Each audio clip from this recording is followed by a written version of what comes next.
On July 24th, Xilai's indictment was finally announced. He is charged with bribery, embezzlement, and abuse of power.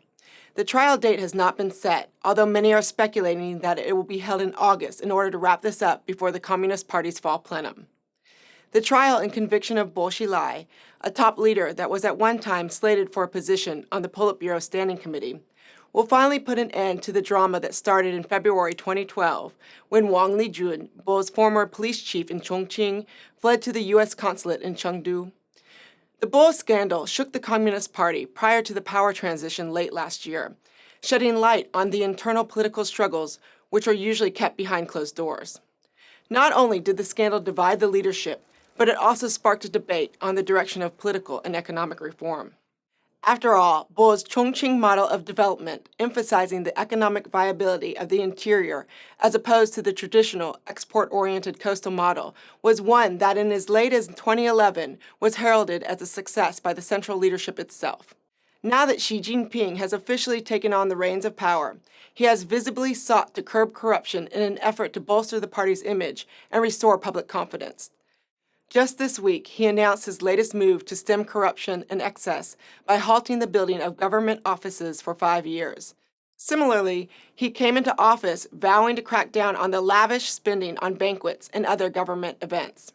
And of course, the Western press is replete with stories of the corruption crackdown on GlaxoSmithKline and other foreign pharmaceutical companies operating in China.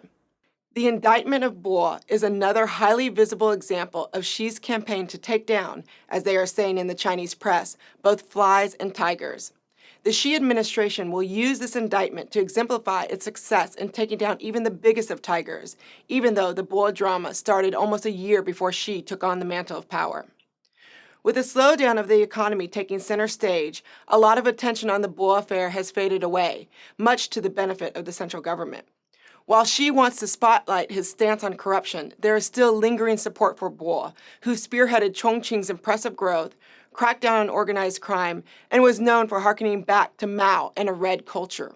Oddly enough, Xi has spent this week also memorializing the late founder of China's Communist Party, calling for the younger generation to be given Maoist ideological indoctrination.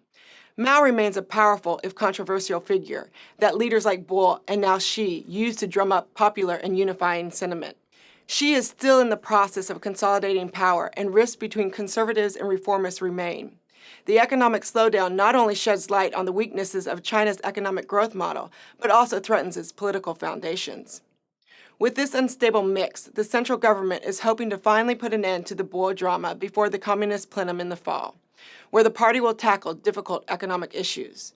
In the meantime, Mao will continue to grab a few headlines as the party looks for nationalist symbols to unify a country under increasing strain.